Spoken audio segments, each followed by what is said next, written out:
तो आज हम लोग पढ़ने वाले हैं new classical theory of interest. ठीक है, इसे हम लोनेबल फंड थ्योरी भी कहते हैं। तो लोनेबल फंड मतलब यहाँ पे बात होगी लोनेबल फंड की, है ना। अब आपको समझ में नहीं आएगा तो सुनो। क्लासिकल थ्योरी में हमने किसकी बात करी थी? इंटरेस्ट रेट हम किससे डिटरमाइन कर रहे थे? हमारे कैपिटल से, है ना। रेट ऑफ इंटरेस्ट कहाँ डिटरमाइन हो रहा था? जहाँ supply and demand of capital क्या हो रहे थे? इंटरसेक्ट कर रहे थे। अब हमारी इस थ्योरी में हम क्या पढ़ेंगे कि सप्लाई और डिमांड ऑफ लोनेबल फंड्स जहाँ पे इंटरसेक्ट करेंगे वहाँ हमारी रेट ऑफ इंटरेस्ट डिटरमाइन होगी। मतलब ये थ्योरी का तो मेन काम तो यही है ना कि रेट ऑफ इंटरेस्ट डिटरमाइन कहाँ हो रही है। ठीक है, अब देखो थोड़े से हमें देखना है तो पहले हमें समझना पड़ेगा लोनेबल फंड क्या होते हैं। ठीक है, तो लोनेबल फंड अगर आप देख पा रहे हो डेफिनेशन, तो लोनेबल फंड वो फंड है जो कि लोन के लिए अवेलेबल है मार्केट में, है ना। और अगर आप इकोनॉमिक्स के नज़रिए से अगर देखो इसको, तो are the flow of savings in an economy that is supplied by saver. Saver से सप्लाई होगी saving and demanded by investors, है ना। किसके लिए? For productive purposes with the rate of interest. ठीक है, rate of interest would be a price or would be a reward for loanable fund. ठीक है, लोनेबल फंड का यूज करने के लिए rate of interest would be the price, है ना। अब देखो अब हमें क्या पढ़ना था। तो अगर हम इस थ्योरी के आगे अब बात करें कि इकोनॉमिस्ट कौन थे इसमें एसोसिएटेड, तो देखो जो क्लासिकल थ्योरी और जो न्यू क्लासिकल थ्योरी है उसमें ना सारी मतलब बहुत सी चीज़ें क्या है सेम है ना। इसलिए इन्हें क्लासिकल कहा जाता है। ठीक है, क्योंकि एजम्पशंस जो है न्यू क्लासिकल के वो भी क्या है सेम रहते हैं क्लासिकल जैसे। न्यू क्लासिकल थ्योरी क्या मानी जाती है? एक इंप्रूवमेंट माना जाते हैं हमारे क्लासिकल थ्योरी का। ठीक है, कई सारे जो क्लासिकल थ्योरी के क्रिटिसिज्म थे उसमें ये इस न्यू क्लासिकल थ्योरी में वो पूरे किए गए हैं। तो new classical economist developed loanable fund theory which is improved version of the classical theory of interest. ठीक है, इस थ्योरी के अकॉर्डिंग इंटरेस्ट किसका रिवॉर्ड होगा? यूज ऑफ लोनेबल फंड का। हमारे क्लासिकल थ्योरी में कैसा था? यूज ऑफ कैपिटल का। और रेट ऑफ इंटरेस्ट कहाँ डिटरमाइन होगा? जहाँ पे demand and supply of loanable fund मिलती है। अच्छा, इसको डेवलप किसने किया था? फर्स्ट इनको डेवलप किया था स्वीडिश इकोनॉमिस्ट ने जिनका नाम था नॉट विक्सल। ठीक है, के विक्सल या नॉट विक्सल। और other Swedish economist like these and British economist Robertson, Dennis Robertson sorry, refined this theory. ठीक है, मतलब पहली बार उन्हें और बाकियों ने रिफाइन करी। तो unlike the classical theory which deals only with the real factors, है ना। क्लासिकल थ्योरी में हमने देखा था कि रियल फैक्टर जैसे सेविंग और इन्वेस्टमेंट ही डिटरमिन करवा रहे थे कैपिटल को, और ऐसे डिटरमिन करवा रहे थे हमारे इंटरेस्ट रेट को। ये लोनेबल फंड थ्योरी होगी, इसमें दोनों टाइप के फैक्टर्स होंगे, रियल फैक्टर्स भी और मॉनेटरी फैक्टर्स भी, और वो डिटरमाइन करेंगे हमारी सप्लाई एंड डिमांड ऑफ किसको?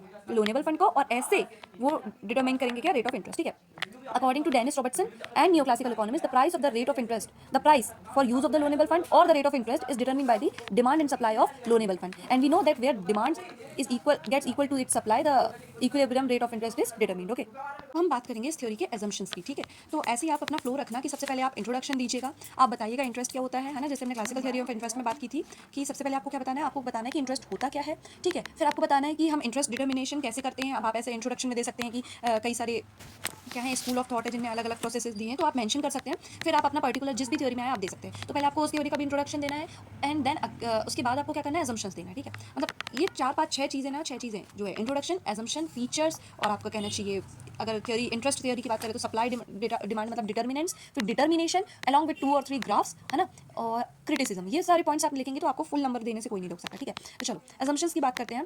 There is a perfect competition in the market so that one and only ROI prevails in the market or at any time. Perfect competition है। Perfect competition का मतलब क्या है? आप features लिखेंगे, फिर आप लिखेंगे कि परफेक्ट कंपटीशन का मतलब क्या है कि सिर्फ एक रेट ऑफ इंटरेस्ट पूरे मार्केट में रहेगा कोई भी टाइम में। ठीक है, ऐसा नहीं है कि अलग अलग चल रहा है। परफेक्ट कंपटीशन में सारी चीजें क्या होगी? सेम होगी। और क्योंकि परफेक्ट कंपटीशन है तो आप मान लो कॉम्पिटेटिव मार्केट है, मतलब फ्लेक्सिबल इंटरेस्ट रेट होगा आपका। ठीक है, और वो मूव करेगा according to the demand and supply of loanable funds, है ना। डिमांड सप्लाई के अकॉर्डिंग मूव करेगा। ठीक है, क्योंकि परफेक्ट कंपटीशन है ना, इसलिए फ्लेक्सिबल मार्केट रहेगा। अच्छा, तीसरा पॉइंट आप इसी से याद कर सकते हो। देखो परफेक्ट कंपटीशन है तो फ्लेक्सिबिलिटी रहेगी इंटरेस्ट रेट में। ये 2 पॉइंट हो गए। फिर तीसरा पॉइंट लिखो आप मोबिलिटी। परफेक्ट मोबिलिटी रहेगी लोनेबल फंड्स की। हालांकि इसमें मैंने 6 पॉइंट लिखा है लेकिन आप ऐसे याद कर सकते हो। फिर चौथा पॉइंट आप लिखोगे there is an assumption of full employment of resources. अच्छा, फुल एम्प्लॉयमेंट ऑफ रिसोर्सेज है, इसका मतलब क्या है कि लेवल ऑफ इनकम क्या है? कांस्टेंट है, और आउटपुट का भी लेवल क्या है? कांस्टेंट है। तो मतलब अगर आप इंक्रीज करोगे इन्वेस्टमेंट में इंस्टीड ऑफ इंक्रीजिंग आउटपुट, है ना, आउटपुट बढ़ाने के अलावा अगर आप इन्वेस्टमेंट में इंक्रीज करोगे तो वो इन्फ्लेशनरी बन जाएगा। ठीक, 5 पॉइंट नहीं सॉरी 4 पॉइंट हुए। ठीक है, फिर fifth point is the theory is stated in flow terms, मतलब कि कांस्टेंट फ्लो रहेगा किसका? डिमांड का और सप्लाई ऑफ लोनेबल फंड का। जैसे हमने फ्लो थ्योरी देखी थी ना क्लासिकल थ्योरी में, ये भी एक कांस्टेंट या फिर फ्लो थ्योरी है जिसमें डिमांड क्या करेगी? आउट ऑफ द मार्केट ले जाएगी लोनेबल फंड को, और सप्लाई क्या करेगी? इन द कैपिटल मार्केट लाएगी हमारे लोनेबल फंड को। ठीक है, और फिर 6 पॉइंट इज मनी का एक्टिव रोल रहेगा, है ना। मनी जो है क्लासिकल थ्योरी में it was considered to be neutral. Thus money neutral का मतलब क्या है कि उसका कोई रोल नहीं प्ले कर रहा है किसमें? डिटर्मिनेशन ऑफ इंटरेस्ट में, मनी। ठीक है, लेकिन इस थियरी में other monetary factors as well as money, है ना, जैसे मनी सप्लाई, बैंक क्रेडिट वगैरह वगैरह बहुत सारी चीज़ें हैं, है ना, जो कि प्ले करेंगी रोल, है ना, टू एस्टैब्लिश मॉनेटरी इक्विलिब्रियम। ठीक है, इसलिए this theory is also known as real plus monetary theory, है ना, क्योंकि इसमें रियल फैक्टर्स हैं प्लस आपके मॉनेटरी फैक्टर्स हैं। ठीक है, तो हम बात करेंगे इसके नेचर की या फीचर की, ठीक है। तो इसके फीचर्स क्या है इस थ्योरी के, कि rate of interest would B positive, है ना। जैसे हमने क्लासिकल में पढ़ा था कि इक्विलिब्रियम कहाँ होगा, हमेशा पॉजिटिव रेट ऑफ इंटरेस्ट में होगा, है ना। ऐसा क्यों, क्योंकि अगर नेगेटिव हो गया तो लोग सेविंग ही नहीं करेंगे, इनका ऐसा मानना है, ठीक है। फिर second is short period theory. ये शॉर्ट पीरियड थ्योरी रहेगी आपकी, ठीक है। और इंटरेस्ट रेट डिटरमिन कहाँ होगा, शॉर्ट रन में होगा। फिर सेविंग्स आर इंटरेस्ट इलास्टिक, है ना। सेविंग्स क्या रहेगी, इंटरेस्ट इलास्टिक रहेगी, मतलब इंटरेस्ट रेट में अगर थोड़ी चेंज आ गया तो सेविंग्स में भी, सेविंग पैटर्न में भी चेंज आएगा। ऐसी investment is also interest elastic, मतलब अगर इन्वेस्टमेंट में चेंज आया तो आपकी इंटरेस्ट रेट में चेंज आया तो आपके इन्वेस्टमेंट में भी चेंज आएगा। Then fifth is dynamic theory. ये थ्योरी क्या है, डायनेमिक है। क्यों, मतलब ये क्लासिकल थ्योरी जैसे स्टैटिक नहीं है। देखो क्लासिकल थ्योरी जो है वो सिर्फ किससे चेंज हो रही थी, आपके सेविंग से या इनकम से, समझ में आ रही बात, सॉरी सेविंग से या इन्वेस्टमेंट से, है ना। और ये दोनों किससे चेंज हो रहा था, रेट ऑफ इंटरेस्ट से। लेकिन ये थ्योरी क्या है, डायनेमिक है। डायनेमिक है का मतलब ये रेट ऑफ इंटरेस्ट जो है आपका बहुत सारी चीज़ों से इन्फ्लुएंस होता है, जैसे इनकम, है ना, फ्यूचर एक्सपेक्टेशंस, बैंकिंग पॉलिसी, तो इसलिए ये डायनेमिक है, समझ में आई बात, और मोर कॉम्प्लेक्स है आपको कहना चाहिए, ठीक है। अच्छा, six point is both real and monetary theory, क्योंकि इसमें रियल फैक्टर्स जैसे saving investment plus monetary factors जैसे बैंक क्रेडिट और डिसहोल्डिंग भी है। फिर 7 demand and supply approach. Demand and supply approach का मतलब क्या होता है, रेट ऑफ इंटरेस्ट किससे डिपेंड करेगा, demand and supply of loanable fund से, ठीक है। और इक्विलिब्रियम कहाँ आएगा, जहाँ demand is equals to supply of loanable funds. फिर आपका 8th पॉइंट है market based theory. Market based theory का मतलब क्या है कि इंटरेस्ट रेट जो है मार्केट के forces of demand and supply determine करेंगे, है ना। यहाँ पे कोई बॉडी नहीं बैठी है या कोई बैंकिंग के ऊपर ये कोई रिस्पॉन्सिबिलिटी नहीं है कि वो इंटरेस्ट रेट को डिटरमाइन करे, समझे। अब हम बात करेंगे determinants of supply of loanable funds, है ना। सबसे पहले अगर हमें डिटर्मिनेशन जाना है रेट ऑफ इंटरेस्ट का, तो हमें पहले क्या जानना पड़ेगा कि डिटर्मिनेंट्स क्या है, ठीक है। कौन डिटर्मिन कर रहा है, तो कौन करेगा, एक तो सप्लाई और एक तो डिमांड। अब सप्लाई के सोर्सेज कितने हैं, 4 सोर्सेज हैं। अनलाइक क्लासिकल थ्योरी में सप्लाई का केवल एक सोर्स था, दैट वाज सेविंग, बट इसमें 4 सोर्सेज है ना, क्योंकि ये रियल फैक्टर्स भी हैं और कौन से फैक्टर्स हैं, मॉनेटरी फैक्टर्स भी हैं, ठीक है। तो चलो आगे पढ़ते हैं अपन, सेविंग्स और एस, है ना। और ये किस किस के द्वारा होगी, है ना, मतलब कौन कौन सेविंग करेगा, आपके हाउस होल्ड सेव करेंगे, आपकी फर्म सेव करेंगी, ठीक है, आउट ऑफ देयर इनकम, है ना। मतलब सेविंग मतलब इनकम माइनस कंजम्पशन, ठीक है। और ये मेजर सोर्स रहेगा आपके किसका, लोनेबल फंड के सप्लाई का, ठीक है। अब नियो क्लासिकल इकोनॉमिस्ट ने सॉरी 2 सेंसेस में सेविंग को विजुअलाइज किया, ठीक है। तो अब हम वो पढ़ने वाले हैं। 2 सेंसेस में विजुअलाइज करना मतलब सेविंग्स हो कैसी रही हैं, ठीक है। तो पहला सेंस है हमारे स्वीडिश इकोनॉमिस्ट का सेंस, जो वो कहते हैं कि savings are considered in ex ante sense, मतलब कि सेविंग्स क्या है हमारी, प्लान्ड सेविंग्स है। एक्स एंटी का मतलब क्या होता है, प्लान्ड। तो स्वीडिश इकोनॉमिस्ट ने क्या कहा कि savings are planned by individuals out of their expected income, कि मेरी एक्सपेक्टेड इनकम मान लो मुझे 3000 मिलेगी, तो मैं क्या करूंगी, प्लान कर लूंगी कि मैं इसका 10% दैट इज 300 रुपये तो मैं बचाऊंगी, ठीक है। Expected income and expected expenditure on consumption, है ना। ये कैसे होगा, मेरा मैं सारी चीज़ें एक्सपेक्ट करूंगी, मतलब पहले सेंस में कि मेरे को 3000 की इनकम मिल जाएगी, पहले एक्सपेक्टेशन पे। दूसरा एक्सपेक्टेशन मैं 2700 रुपीज़ का खर्च कर दूंगी, एक्सपेक्टेड कंजम्पशन। फिर तीसरा एक्सपेक्टेड सेविंग्स की मैं 300 रुपये की सेविंग्स कर लूँगी। देन सेकंड सेंस में कैसे हम देखते हैं, रॉबर्टसन जो ब्रिटिश इकोनॉमिस्ट थे, उनका क्या कहना था कि current savings are a function of past income.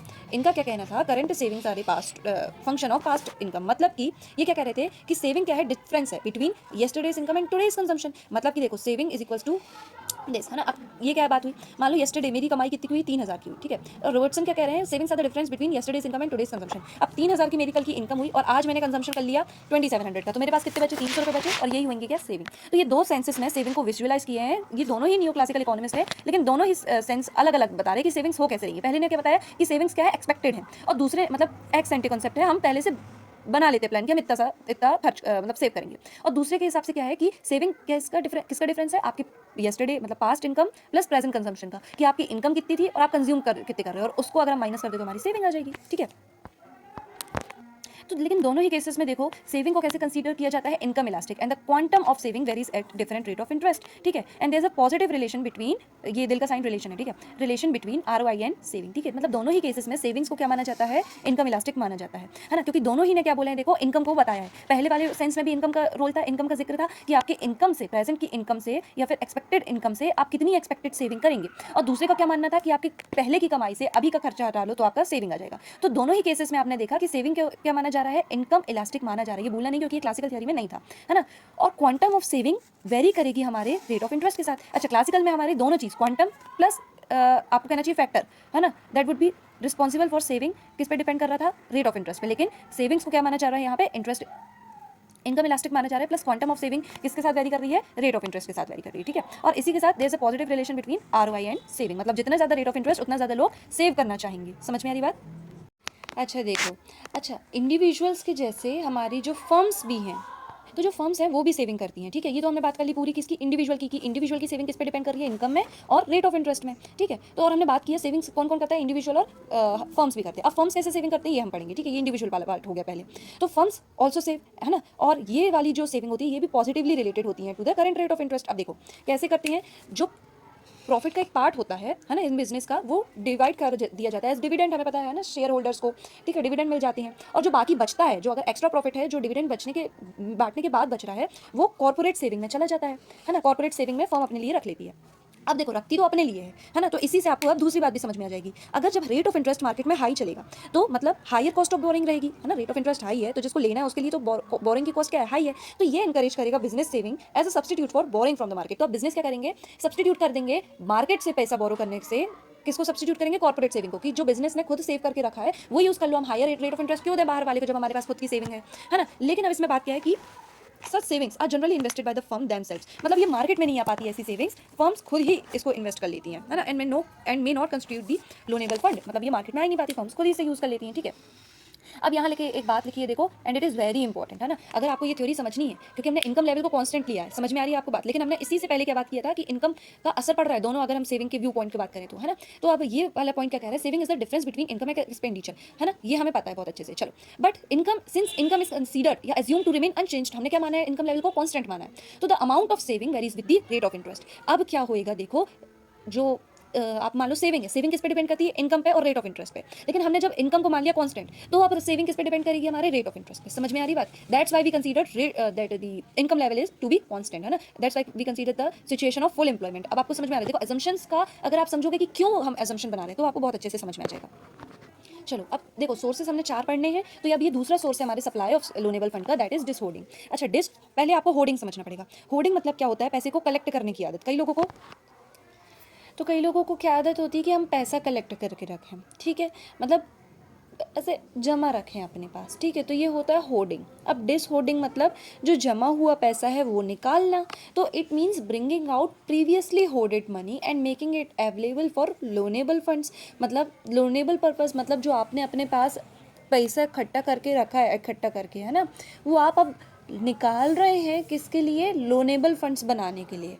अब आप ऐसा क्यों करेंगे, अब आपकी आदत है अगर कि मैं अपने बिस्तर के नीचे एक बैग में पैसे भर के रखूं, है ना, तो आप अब उसको मार्केट में क्यों डालने लगेंगे, कब डालेंगे, जब रेट ऑफ इंटरेस्ट हाई रहेगा। तो आपको क्या दिखेगा, प्रॉफिट दिखेगा कि नहीं यार, अब मैं ये जो आइडल कैश मेरे पास पड़ा है इसका तो कोई यूज़ नहीं है, तो मैं क्या करूँगा, हायर रेट ऑफ इंटरेस्ट में मैं लैंडिंग कर दूंगा, जिससे मुझे रेट ऑफ इंटरेस्ट भी मिलेगा बढ़िया।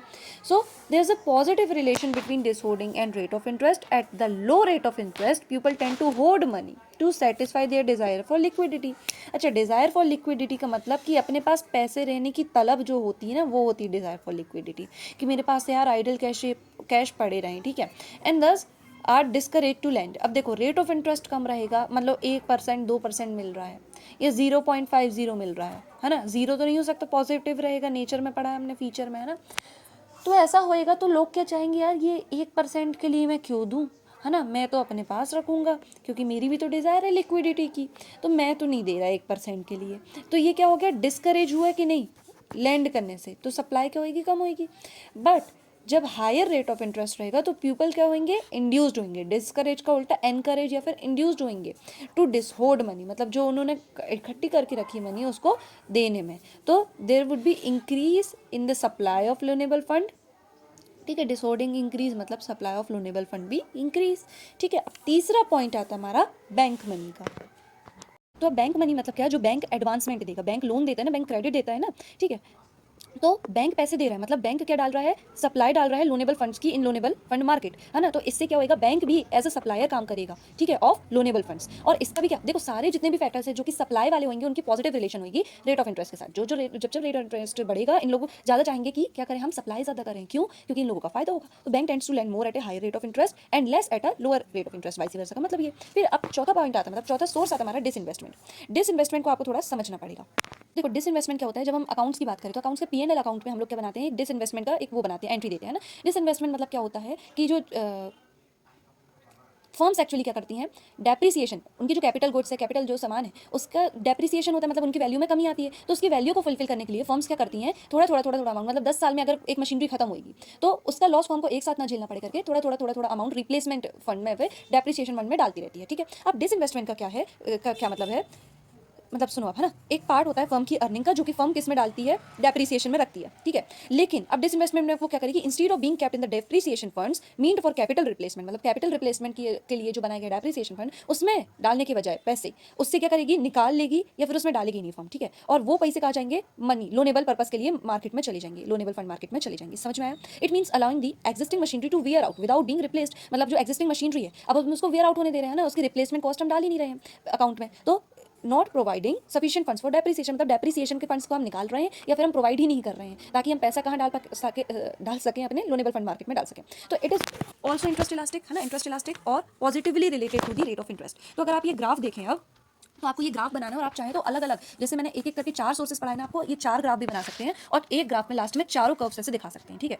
और लास्ट वाले ग्राफ में आप क्या करेंगे, शेक ही मार देंगे। You can make this diagram for any condition, for any of that condition, ठीक है, those condition plus explain the function. अब आपको फंक्शन एक्सप्लेन करना पड़ेगा कि रेट ऑफ इंटरेस्ट के साथ साथ क्या होगा, ये 4 चीजें बढ़ेंगी, रेट ऑफ इंटरेस्ट कम होगा तो ये 4 चीजें कम होंगी, मतलब सप्लाई कम होगा, मतलब सप्लाई ऑफ लोनेबल फंड्स कम होगा। फिर आपको ग्राफ को भी एक्सप्लेन करना है। तो ये एक पार्ट अपना कंप्लीट हो चुका है डिटर्मिनेंट्स का, ठीक है। अब हम दूसरा पार्ट कंप्लीट करने वाले हैं, that is demand for loanable funds, है ना। सप्लाई ऑफ लोनेबल फंड्स देख लिया हमने, 4 सोर्सेस है, कौन कौन से याद करो। पहला है अपना कौन सा, सेविंग ऑफ कोर्स, दूसरा आपका डिसहोल्डिंग, तीसरा आपका डिसइन्वेस्टमेंट और चौथा आपका क्या है, बैंक क्रेडिट, ठीक है। मतलब शफल हो गया, सॉरी बट यही 4 है। अब डिमांड फॉर लोनेबल फंड्स की बात करें तो डिमांड कौन करेगा, चाहिए किसको रहेंगे पैसे, इन्वेस्टर्स को चाहिए रहेंगे ना, प्रोड्यूसर्स को चाहिए रहेंगे, तो इन्वेस्टमेंट पर्पस के लिए चाहिए रहेंगे। तो हमारा फर्स्ट क्या रहेगा, पॉइंट क्या रहेगा, इन्वेस्टमेंट, ठीक है, क्योंकि ये बनाएगा major portion of demand for loanable funds, ठीक है, ऑफ फॉर, चलो। The business firms needs money to purchase raw materials, capital equipments, है ना, goods to build up inventories etcetera. Need भी समझ में आ गया, कौन देता है ये भी समझ में आ गया। Investment demand for loanable funds is interest elastic, मतलब इंटरेस्ट अगर ज्यादा होएगा तो रेट ऑफ इंटरेस्ट ज़्यादा होएगा तो इन्वेस्टमेंट डिमांड कम होगी, और रेट ऑफ इंटरेस्ट बढ़ेगा, कम होएगा तो इन्वेस्टमेंट डिमांड बढ़ जाएगी। अच्छा, ऐसा क्यों हो रहा है, क्योंकि रेट ऑफ इंटरेस्ट क्या है, देखो याद रखना, ये भी कभी भी पॉइंट आए, फर्म्स क्या करेंगी, अपना प्रॉफिट मैक्सिमाइजेशन में चलेंगी, आप लिख भी सकते हैं। अब प्रॉफिट मैक्सिमाइजेशन कब होगा, उनका टोटल रेवेन्यू कब बढ़ेगा, जब उनका टोटल कॉस्ट कम रहेगी टोटल रेवेन्यू से, मतलब प्रॉफिट कब बढ़ेगा, जब टोटल रेवेन्यू ज़्यादा हो टोटल कॉस्ट से। और टोटल रेवेन्यू आपका क्या है, आपके आउटपुट्स, है ना, और टोटल कॉस्ट क्या है, आपकी cost of boring, that is rate of interest, है ना। अब कॉस्ट ऑफ बोरिंग आपने मान ली बढ़ा दी तो आपका प्रॉफिट क्या हो जाएगा, कम हो जाएगा, है ना। इसीलिए क्या है, नेगेटिव फंक्शन है रेट ऑफ इंटरेस्ट और demand of investment loanable funds का। समझ में आ रही बात आपको? तो an entrepreneur while deciding upon the investment is to compare the expected returns from an investment with ROI. तो वो क्या कंपेयर करेगा, कॉस्ट और बेनिफिट को कंपेयर करेगा, कॉस्ट मतलब आरओआई और बेनिफिट एक्सपेक्टेड रिटर्न जो कि उसको उस इन्वेस्टमेंट को लगाने से मिलेगी, ठीक है। और वो तब तक करेगा, वो एमईसी वाली बात हम पढ़ेंगे, ठीक है, आगे। अब देखो सेकंड सोर्स क्या है, डिस सेविंग।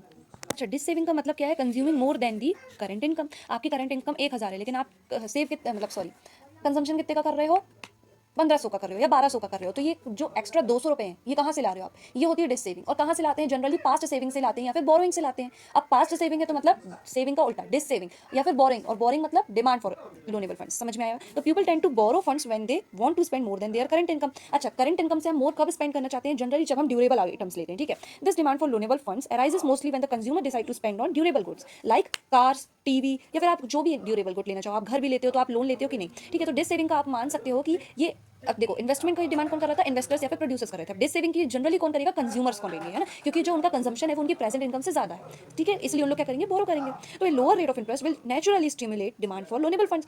ये भी क्या होगा, नेगेटिव फंक्शन होगा, है ना, कि चलो रेट ऑफ इंटरेस्ट अभी मान लो 1-2% चल रहा है, ठीक है। तो मैं क्या करूंगी, अगर मुझे सोना खरीदना है तो मैं सोना खरीद लूंगी, सोना वापस सोना, ठीक है। तो मैं सोना खरीद लूंगी, भले ही 2% में लेके, है ना, रेट ऑफ इंटरेस्ट कम है तो मैंने क्या लिया, अपनी इनकम से बहुत ज़्यादा टाइम्स क्या ले लिया, कंजम्पशन कर लिया, है ना। रेट ऑफ इंटरेस्ट 1-2% है तो मैं देते जाऊंगी। अच्छा, रेट ऑफ इंटरेस्ट अगर हाई होता, 10% होता, तो मैं लेती क्या, नहीं लेती। मेरे को लगता कि यार ये तो भाई बहुत ही ज़्यादा है तो नहीं लेती, मतलब समझ लो नेगेटिव फंक्शन है, ठीक है। अब हमने सप्लाई वाले में क्या पढ़ा था, डिसहोल्डिंग पढ़ा था। डिसहोल्डिंग मतलब जो आपने जमा करके रखा है अपनी पूंजी, उसको लोनेबल फंड मार्केट में देना, तो इसलिए वो सप्लाई हुआ। अब डिमांड क्या हो, कब होगी, जब लोनेबल फंड मार्केट से आप लोगे, और किस लिए लोगे, आपकी डिजायर फॉर लिक्विडिटी की वजह से, ठीक है। तो ये होता है होल्डिंग, जमा करके रखना, होल्ड करके रखना, है ना, लिक्विडिटी की डिजायर की वजह से। तो people who want to hold idle cash balance, है ना, आइडल कैश बैलेंस रखना चाहते हैं वो, for satisfying their desire for liquidity, क्योंकि सबके पास क्या होती है, डिजायर फॉर लिक्विडिटी होती है ना। तो अच्छा, अब बताओ, रेट ऑफ इंटरेस्ट ज़्यादा होगा तो क्या करेंगे लोग, डिमांड कम करेंगे कि नहीं कम करेंगे, है ना। डिज़ायर है भाई, लेकिन ऐसा भी नहीं कि हम बिल्कुल 100 रुपये लेने के चक्कर में आपको 20 रुपये दे दें, 100 रुपये रखने के चक्कर में, आप समझ रहे हैं? ठीक है, तो people will hold less on account of the higher loss, है ना, हायर लॉस होएगा इन्वॉल्व इनका होल्डिंग कैश में। देखो कैश को रखने में उनका लॉस होएगा, है ना, जमा करके रखने में। क्यों लॉस होएगा? क्योंकि रेट ऑफ इंटरेस्ट क्या है, बहुत ज़्यादा है ना। While at a lower rate of interest, people will hold more money because the loss involved is not much, है ना। होल्ड करके रखने में देखो लॉस तो होएगा, क्योंकि अगर आप कैपिटल मार्केट में उसको 1% में भी दें तो वो तो जाएगा, मतलब रेट ऑफ इंटरेस्ट मिलेगा। लेकिन अगर रेट ऑफ इंटरेस्ट कम होएगा तो कम लॉस इन्वॉल्व होगा, ठीक है। तो ये होल्डिंग की भी आदत आपने देखी। तो अब देखो, लोनेबल फंड के मार्केट में एक तो सप्लाई हो गई और एक डिमांड होगी। सप्लाई कौन करेगा? लेंडर्स, मतलब जो फंड्स को देंगे। डिमांड कौन करेगा? बोरोवर्स, जो कि फंड को लेंगे, ठीक है। और लोनेबल फंड में सप्लायर्स के कितने सोर्स हमने देखा, कौन इस थ्योरी में कितने सोर्सेज देखे सप्लाई के? 4। डिमांड के कितने सोर्स देखे? 3, है ना। याद करो आप मन में, तो आपको थोड़ा समझ में आएगा, ठीक है। अब रेट ऑफ इंटरेस्ट कहाँ डिटरमाइन होगा? जहाँ पे आपका डिमांड और आपका सप्लाई ऑफ लोनेबल फंड्स एक इक्विलिब्रियम में आ जाए, मतलब कि जितना लेंडर्स देना चाहते हैं वो इक्वल हो जाए जितना बोरोवर्स लेना चाहते हैं, और वहीं आपका रेट ऑफ इंटरेस्ट डिटरमिन हो जाएगा। हम थोड़ी अब डिमांड और सप्लाई की थ्योरी के बारे में पढ़ने वाले हैं। तो देखो, डिमांड फॉर लोनेबल फंड्स कौन करेगा? आपके कंज्यूमर्स करेंगे, आपके हाउस होल्ड्स और आपके फर्म्स करेंगे, ठीक है, बिजनेस फर्म्स, है ना। तो वो करेंगे क्यों? ठीक है, डिमांड क्यों करेंगे? क्योंकि they prefer current goods to the same amount of future goods, है ना। देखो, डिमांड वो क्यों करेंगे? क्योंकि उन्हें करंट में क्या है? गुड्स चाहिए, ठीक है। अभी हम आगे और समझेंगे। देखो, तो अकॉर्डिंग टू बॉम वर्क या फिर जो भी बेवर्क, ठीक है, on average people have a positive rate of time preference. इसका मतलब क्या है? This means that people subjectively value goods to be obtained in the immediate or near future more highly than goods obtained in the distant future. मान लो मुझे एक table लेनी है, तो मैं टेबल क्या करूंगी? अगर मेरे पास पैसे हैं, है ना, या नहीं है, तो मैं अभी ले लूंगी टेबल, अगर मुझे जरूरी है। ऐसा क्यों? ना कि मैं 10 साल बाद लूँ, क्योंकि मुझे पता ही नहीं है कि 10 साल बाद होएगा क्या। तो मैं क्या करूंगी कि अभी ले लूंगी मैं। तो है ना, एग्जांपल गिवन देखें अगर हम, तो most people will prefer to have a new TV set today rather than same set after 10 years. मतलब सेम टीवी का सेट लेने 10 साल बाद लेने से अच्छा मैं वो टीवी का सेट आज लेना पसंद करूंगी। और इसमें कुछ अनयूजुअल भी नहीं है। क्यों? पॉजिटिव रेट ऑफ टाइम रहने में, है ना। क्यों? क्योंकि हमारी जो दुनिया है ये कैसी है? अनसर्टेनिटी से भरी है ना। हमें कल का नहीं पता, तो हम 10 साल बाद का कैसे बताएंगे? 1 साल बाद का कैसे बताएंगे? बताइए, नहीं बता पाएंगे ना। इसलिए हम क्या चाहते हैं कि आज ही कंजम्पशन करना चाहते हैं। भले ही हमारी इनकम कम हो, है ना, लेकिन हम क्या करेंगे? आज ही लेंगे। अब आज ही लेना है तो कैसे लोगे? इनकम कम है तो बोरो करके। इसलिए हम डिमांड करते हैं लोनेबल फंड्स की, ठीक है। Most people prefer the reality of current consumption to the uncertainty of some large amount of for future consumption। समझ में आई बात? तो as the old saying goes, a bird in hand is worth two in the bush। मतलब कि अगर आपके पास जो present में है उसका वर्थ ज़्यादा है डबल से भी जितना आपके पास नहीं है, ठीक है। मतलब ऐसे एक सेइंग है। तो consumers are ready to pay interest, है ना। कंज्यूमर जो है, आप बोलोगे कि यार 10 साल बाद भी तो मैं ले सकती हूँ, लेकिन कंज्यूमर्स क्यों अभी ले रहे हैं? क्यों अभी वो डिमांड कर रहे हैं लोनेबल फंड की? Because consumers are ready to pay interest for earlier availability of durable goods, है ना। ताकि उन्हें अभी अवेलेबल हो जाए ड्यूरेबल गुड्स, तो वो रेडीली इंटरेस्टेड रहेंगे इंटरेस्ट को पे करने के लिए। सो कंज्यूमर्स के लिए इंटरेस्ट क्या होगा? Is a cost of easier and earlier availability of goods, है ना। मान लो कि मेरी इनकम है 50,000 पर मंथ, है ना, और मुझे लेनी कार। तो अगर मैं ऐसे ही चलती रही तो मैं तो कभी कार ही नहीं ले पाऊंगी, है कि नहीं। मुझे बोरो तो करना पड़ेगा, है ना। अब मैं बाद में बोरो करूँ, इससे अच्छा है कि मैं अभी बोरो करना चाहूँगी और धीरे धीरे पे कर दूंगी, है ना, जो भी लूँगी। तो इसलिए मैं क्या करूँगी? For easier and earlier availability of durable goods मैं इंटरेस्ट पे करना पसंद करूंगी। समझ में आई बात? और ये बात किसके लिए थी? हमारे कंज्यूमर्स के लिए थी। अब हम ऐसी ही बात कि भाई डिमांड, बिजनेस फर्म्स डिमांड क्यों कर रही है, अब हम उनको देखेंगे, ठीक है। अब बिजनेस फर्म क्यों डिमांड करते हैं लोनेबल फंड की? Because they are a form of capital. Loanable fund भी क्या होंगे? एक फॉर्म होंगे कैपिटल की, दैट इज मनी कैपिटल, ठीक है। और कैपिटल क्यों डिमांड कर रहे हैं? अच्छा, लोनेबल फंड किसका टाइप है? कैपिटल का, मनी कैपिटल का। लेकिन कैपिटल क्यों डिमांड कर रहे हैं? बिकॉज इट इज प्रोडक्टिव, है ना। कैपिटल क्या बनाएगा? प्रोडक्टिव, है ना कैपिटल। और कैपिटल क्या बनाएगा? Will make other factors more productive. समझ में आ रही बात, है ना। तो इन्वेस्टर्स को मनी कैपिटल क्यों चाहिए रहेगा? ताकि उन लोग इन्वेस्ट कर सके कैपिटल गुड्स में और फाइनेंस कर सके अपने methods of production, that is MOP, ठीक है। फाइनेंस एमओपी, है ना, ये बात याद रखना। तो usually more productive than simple MOP, मतलब सिंपल मेथड्स ऑफ प्रोडक्शन जो हैं। देखो, जो आप पैसों से लोगे, मान लो आपको एक टेक्नोलॉजी पहले से आती थी, आपने वर्कर्स को लगा रखा था, ठीक है, वर्कर्स को लगा रखा था कुछ पिलो सिलने के लिए। अब आपके पास कैपिटल आ गया, अब आपने एक जापान से एक टेक्नोलॉजी लाई, तो ये मेथड ऑफ प्रोडक्शन जो दूसरा पहले वाला मेथड ऑफ प्रोडक्शन है जो सिंपल, है ना, उससे क्या रहेगा? मोर सिंपल रहेगा और मोर प्रोडक्टिव रहेगा, है ना। कि आपने मशीन ले आई कोई, है ना, तो आपने पैसे लगा के ज़्यादा प्रोडक्शन निकलवा लिया, ठीक है। more productive than simple MOP, ठीक है। since they often make impossible to produce a larger output at the lowest cost। Machine की कॉस्ट जो है, थाउजेंड्स ऑफ वर्कर्स जो काम करते हैं वो 3 या 4 मशीन कर लेंगी और कम टाइम में, तो टाइम भी कम, कॉस्ट भी कम, है ना। तो उससे क्या होगी? प्रोडक्टिविटी बढ़ जाएगी कि नहीं? बढ़ जाएगी। तो investors can gain even if they pay interest to purchase the machine, buildings and other resources required by the production. तो इन्वेस्टर्स क्या करना चाहेंगे? उन इन्वेस्टर्स जो है इंटरेस्ट देकर भी गेन कर लेंगे, है ना। Even if they are paying interest they will gain, है ना। क्यों गेन करेंगे? क्योंकि उन लोग परचेज करेंगे प्रोडक्टिव चीज़ों की, जैसे मशीन्स, बिल्डिंग्स, है ना, और अदर रिसोर्सेज, या फिर फाइनेंस करेंगे अपने मेथड्स ऑफ प्रोडक्शन को, है ना। जो कि रिक्वायर होएगा प्रोडक्शन पर्पस में। देखो इन बिजनेस फर्म्स क्यों करेंगी, प्रोडक्शन पर्पस के लिए करेंगी, तो या तो वो क्या करेंगी कैपिटल गुड्स में इन्वेस्ट करेंगी, या तो वो फाइनेंस करेंगी अपने मेथड ऑफ प्रोडक्शन को, जो कि दोनों ही चीज़ें अल्टीमेटली क्या करेंगे, प्रोडक्टिवनेस बढ़ा देंगी। और प्रोडक्टिवनेस बढ़ाएंगी तो despite paying for the interest rate the investors will gain out because of the production that is increasing by this cost. ठीक है, तो अब देखो thus an investors demand for loanable fund arises due to the production of capital investment. ठीक है, rate of increase, अच्छा देखो अब फिर से वही कॉस्ट और बोरिंग, मतलब सॉरी बेनिफिट और कॉस्ट बेनिफिट एनालिसिस देखो अगर आप, तो बेनिफिट ये सारी चीज़ें method of production capital goods ये सब प्रोडक्टिविटी बढ़ा देगा, और कॉस्ट आपके रेट ऑफ इंटरेस्ट, कॉस्ट ज़्यादा है ना, रेट ऑफ इंटरेस्ट ज़्यादा है तो कॉस्ट ऑफ कैपिटल ज़्यादा है। ठीक है, but it is to be seen against the larger availability of consumption goods made possible by machine. लेकिन आपको इससे क्या करना पड़ेगा, कंपेयर करना पड़ेगा जो आपको बेनिफिट मिल रहा है। ठीक है, बेनिफिट आपको एक मशीन से मिल रहा है, उसका आपको कंपैरिजन करना पड़ेगा कि उस मशीन को खरीदने के लिए आपका कॉस्ट कितना लग रहा है। ठीक है, तो देखो तो अभी हमने देखा डिमांड के कितने फैक्टर्स हैं, हमने 3 पढ़े थे, है ना, 3 या 4 पढ़े थे। एक तो देखो अपन ने इन्वेस्टमेंट डिमांड देखी थी, कंज्यूमर वाली डिमांड देखी थी, और कौन सी डिमांड देखी थी हमने, होर्डिंग वाली देखी थी। ठीक है, 3 पढ़े थे।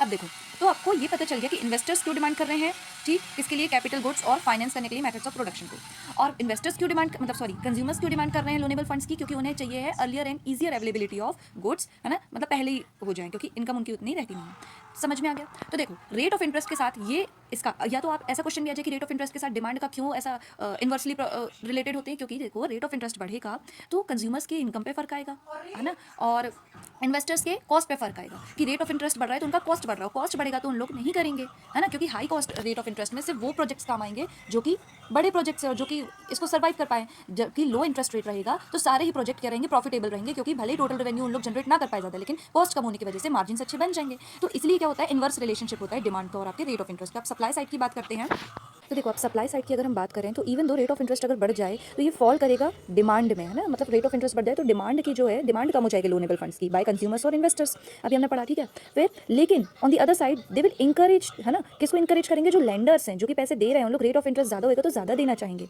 समझ में आ रही बात, और इसलिए रेट ऑफ इंटरेस्ट फ्लेक्सिबल होता है क्योंकि तो एक इक्विलिब्रियम बना रहता है आपके कैपिटल मार्केट में। समझ में आ रही बात, चलो आगे देखें। Encourage lenders to make a larger volume funds available to the market. ठीक है, रेट ऑफ इंटरेस्ट बढ़ेगा तो इन लोग ज़्यादा देना चाहेंगे। ठीक है, even individual with a positive rate of time preference. अच्छा, positive rate of time preference मतलब कि हम कैसा रेट कैसा करेंगे कि फ्यूचर में ना लेके हम अभी कंजम्पशन करना चाहेंगे गुड्स का, तो यही हमने समझा था positive rate of time preference में। तो अगर भले ही किसी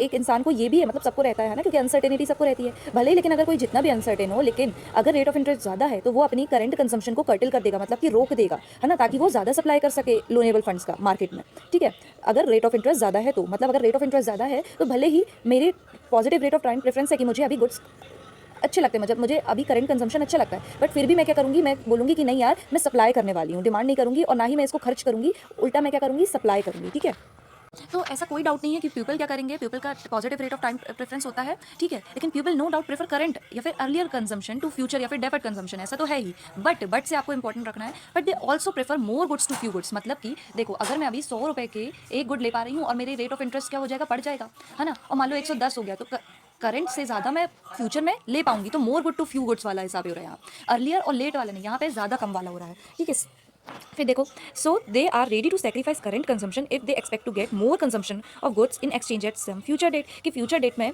भले ही अब देखो मैं करंट कंजम्पशन नहीं कर पा रही हूँ लेकिन मैं फ्यूचर डेट में कंजम्पशन कर लूँगी, और सिर्फ ऐसा नहीं कि उतना ही करूँगी, ज़्यादा कर लूँगी क्योंकि मुझे रेट ऑफ इंटरेस्ट भी तो मिलेगा, इसलिए रेट ऑफ इंटरेस्ट ज़्यादा रहेगा तो सप्लाई ज़्यादा रहेगी, आप समझें। ठीक है, तो high rate of interest increases the quantity of future goods available, मतलब कि अगर रेट ऑफ इंटरेस्ट हाई होगा तो मान लो रेट ऑफ इंटरेस्ट मिल रहा है मुझे 10, है ना, तो मैं 110 रुपये की कितनी चीज़ें खरीद पाऊंगी फ्यूचर में, 11, है ना, और अगर रेट ऑफ इंटरेस्ट बढ़ के हो गया 20% तो मैं 100 रुपये में कितना 120 हो जाएगा, तो मैं कितनी खरीद पाऊंगी, 12, तो मेरे सप्लाई ऑफ लोनेबल फंड्स भी क्या हो जाएगा, इंक्रीज हो जाएगा, ये इंकरेज करेगा या फिर इंड्यूस करेगा मुझे। समझ में आ रही बात, और पीपल ज़्यादा विलिंग रहेंगे अपने प्रेजेंट कंजम्पशन को त्यागने के लिए ताकि उन लोग मोर, याद रखना, मोर फ्यूचर कंजम्पशन कर पाएं।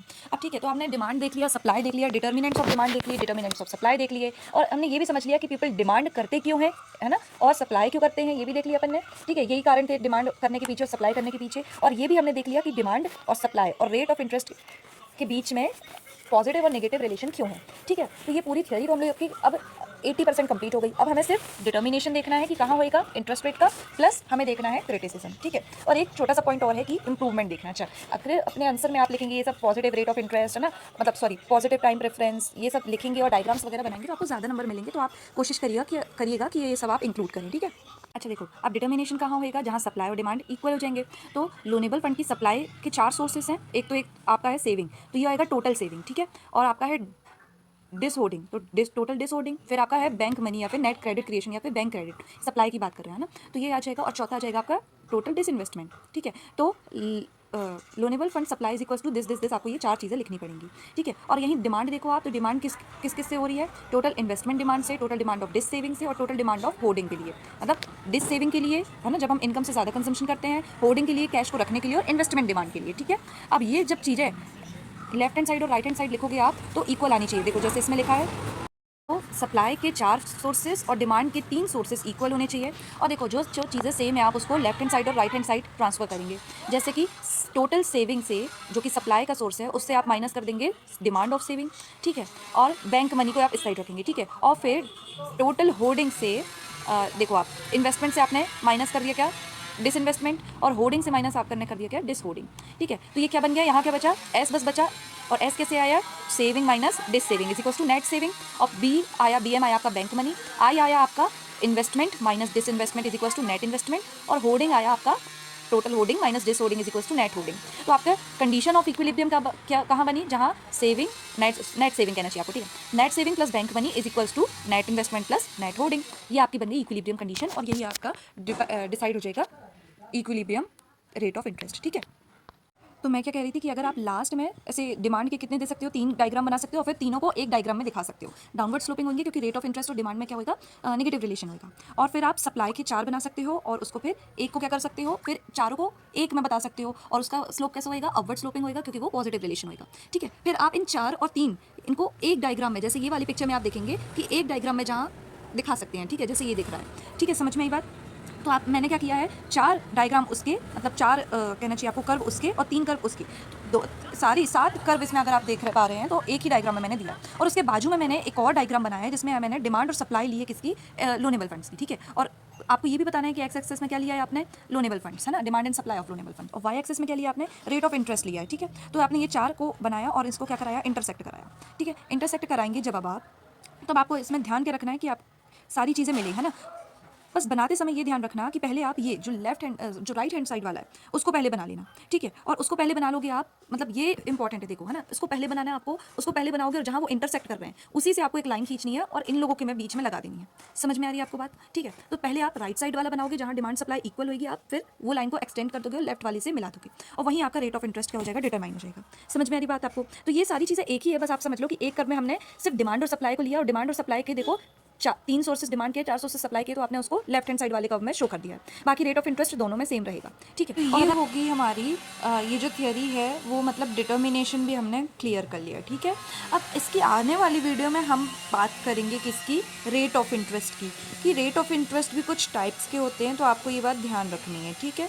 फिर हम बात करेंगे इसके क्रिटिसिज्म की, तो वो हमारा पार्ट लास्ट होएगा, और हार्डली वो 15 मिनट का होएगा, ठीक है। और इसी के साथ हमारी क्या पूरी थियोरी कंप्लीट हो जाएगी, ओके।